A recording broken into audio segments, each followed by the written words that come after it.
Hey guys, HDvee here and welcome to a brand new video. Today we've got quite a few things to go over for Pokemon Scarlet and Pokemon Violet. We have some new theories for the 2023 game. We also have some more data mines for Pokemon Scarlet and Violet. A lot of stuff to talk about today. So if you're excited for the video, as always, make sure to drop a like down below. It's trying to hit 500 likes. It really helps out. Leave a comment with your thoughts on anything we cover in today's video. Subscribe if you're brand new for daily Pokemon content. Ring the notification bell. With all of that out of the way though, let's get into the video and I really hope that you enjoy. So, starting things off, we have Soul Silver out here talking about that cryptic tweet that Riddler-Ku posted a couple of days ago. I feel like I've been talking about this tweet every single day, but it is quite interesting knowing that we are getting something new in 2023. You know, that's not going to be a Legends game, a Let's Go Johto game, or a remake or anything like that. It's just something new for Pokemon, and we've got Soul Silver out talking about this, who's obviously a really good theorist in the community, which is why I wanted to talk about what he said in the video. So he's saying, this happens every new cycle. I always say it, Game Freak love to try new things, not usually stick to old ideas. There's two potential points we can take away from this. So number one, in case you had doubts, Scarlet and Violet DLC is 99.99% happening. I mean, we know that anyway. Riddler-Ku has been literally right about every single thing, and he's already teased DLC contents. There's so many hints in the Generation 9 games leading to DLC for Pokemon Scarlet and Violet. It would just be absolutely a mind blower if they didn't do DLC. If we get to Pokemon Day, and obviously nothing's announced before then, and we get to Pokemon Day and they don't announce DLC, but they announce something completely different, then we will be scratching our heads thinking what's just gone on. But no, DLC for Pokemon Scarlet and Violet is all but confirmed now. And next up, number two, there's something new coming this year. Maybe it's something new concerning how the DLC works, but how he puts it makes it feel like it's something entirely separate from Scarlet and Violet, my assumption, which is exactly what I said as well the first time I saw this tweet. The way he writes it, like, I think here, instead of saying I've already teased DLC content, I think he would have said something else like, the new thing is about DLC, or something like that, or he'd say, you know, this was also a DLC tease, but he says it like it's something separate to this. So he's talking about something new, and then also he's talking about the DLC contents as well as a separate thing. So that's why I think that it's definitely a different game, and that's kind of the assumption that everyone else has. Of course, in a year right off a new gen DLC, something new could be anything from a mobile game to a spin-off to something totally unexpected. But at the same time, the fact that he's also saying saw people's unrealistic expectations for 23 projects as well. And I think this is talking about Legends Unova or Legends Johto or something like that. And he's saying that some of them were restricted by former dead ones. But he says, you know, this person's saying low or high expectation. He's saying, you know, depends. It is new though. So, you know, it depends whether you should have high or low expectations, but at the same time, it is something completely new. So, yeah, that's the kind of more information about that from Soul Silver. Kind of just relaying what I thought, but yeah, if you didn't know, Scarlet and Violet DLC pretty much 1000% confirmed here, and then there is also a new game coming in 2023. Moving on though, let's go over some data mines for Pokemon Scarlet and Pokemon Violet. This is all about catching Pokemon and how the different balls work and stuff like that. So, again, this is a really long thread, and a lot of it I don't really understand. There's a lot of like maths involved in this. I'm not very good at all that and stuff. But he's saying general Scarlet and Violet capture algorithm. Calculate a modified catch rate from 0 to that number, which is the equivalent to that. Determine if it's a critical catch, etc. Let's go over to the kind of stuff that I do understand, though. Again, this is just all talking about like ball captures, how they work and stuff. This is the general kind of catch rate and stuff of all the different balls in Pokemon Scarlet and Violet. So obviously the Master Ball is a guaranteed capture, not handled here. So Ultra Ball is 0 in 2,000, 20,000 I should say. Great Ball is 1 in no, that is 2,000, my bad. Great Ball is 1 in 0 times 1,800, and then Pokeball is 0 times 1,000. The Safari Ball is 0 times 1,000, not obtainable as of 1.1.0.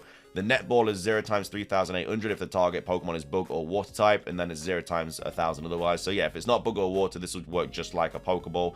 Same as Dive Ball if it's in Water, otherwise it's 0 times 1,000. The Nest Ball is floor 41 target level. So again, more numbers there if under level 30, otherwise it's 0 times 1,000. So all of these other Pokeballs, like the Apricot Balls and stuff, if you're not using them on their like what they're used for, like the Dive Ball for water Pokemon, they'll just be the same as a normal Pokeball if you didn't know that. And then Timer Ball, again, turn 1 before you have moved counts as 0 turns past. So Luxury is 0 times 1,000, Premier is 0 times 1,000. The Dusk Ball is 0 times 3,000 in caves or anywhere where night icon is on the map. So that's not just in caves. The night icon also has to be available, and you can use it anywhere on the map. The heal ball is 0 times 1,000. The quick ball is first turn, it's 0 times 5,000. Some people think the quick ball also works on like the second turn and has the boost. It's just the first turn of the fight. And then cherish ball is obviously 0 times 1,000, but that's not obtainable. The fast ball is 0 times 4,000 if the base speed is 100 or greater.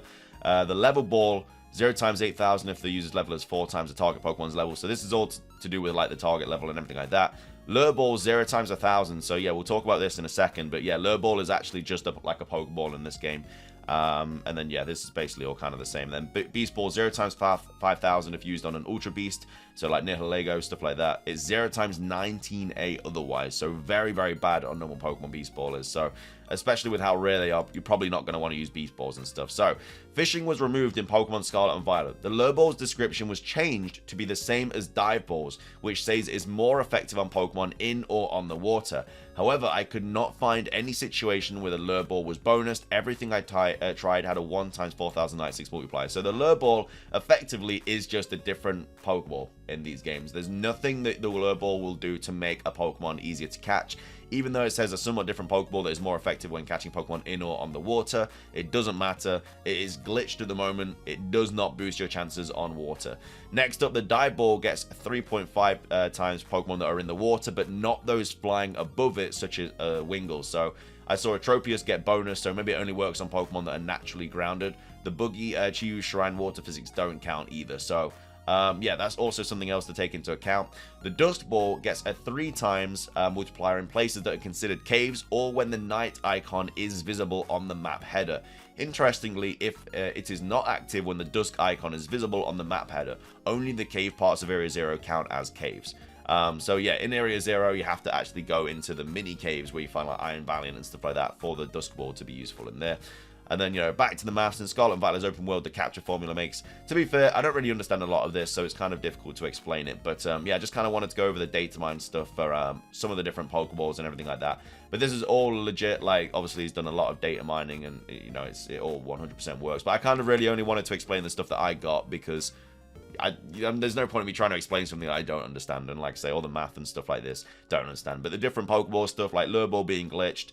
the Dusk Ball only working in like caves or on the night icon, stuff like that. And then yeah, the Dive Ball as well, also quite an interesting one. But anyway, that's just some more data mines for Pokemon Scarlet and Violet and how they actually work in game and stuff like that. So let me know your thoughts on all that. Hopefully they release this update patch soon and we get like updates to the Lure Ball, and we also, I mean, the next update patch, we definitely know we're getting an update to the buggy kind of like huge power play rough thing for Azumarill and Raids have already come out and said that that is definitely going to get patched in the next update. We all thought we was going to get an update in December, didn't happen. So maybe we get this update in January. A lot of people are saying they don't want the DLC to be announced until they've kind of like sorted all the bugs out, and I kind of understand that. But at the same time, they've probably got multiple people working on the DLC and then multiple people working on these like bug fixes and stuff like that. So I think it'll be okay. I'm definitely expecting an update patch this month, like 100%. But again, we could also get the DLC announcement this month as well. We'll have to wait and see. But either way, they're all the latest data mines for how certain Pokeballs work and stuff in the Generation 9 games. Next up, finishing things off, we also have some new Dream World art for the Generation 9 Pokemon, a couple more. This was also posted by Soul Silver Art, saying, I also found these of Scarlet and Armarouge, as well as high-res Koraidon and Miraidon. They've really stepped up with these Dream World Pokemon Center artworks. They used to not all be good, so I have multiple with different poses, thanks to Dream World SVG for these. So this is Armarouge's Dream World art. Again, just different art of probably your favorite Pokemon, like Armarouge and Scarlet are a lot of people's favorite Pokemon in these games. Scarlet, and then yeah, we have high res of Miraidon there, and also Koraidon. This is just kind of piggybacking off the others that you found recently. So some really cool artwork for these Generation 9 Pokemon. Let me know your thoughts on those. But that is going to be everything for today's video. Let me know your thoughts on everything we covered. What do you think the new Pokemon game is going to be in 2023 for Pokemon? Again, could literally be anything. It's just got to be new. And then also, what are your thoughts on the latest data mines for the Generation 9 games as well? That is everything from me, though. Hope you enjoyed. If you did, drop a like down below. Let's try and hit 500 likes. It really helps out. Like I say, leave a comment with your thoughts on everything. Subscribe if you're brand new. Ring the notification bell for daily Pokemon content. It's everything from me, though. Have a fantastic rest of your day. And until next time, peace.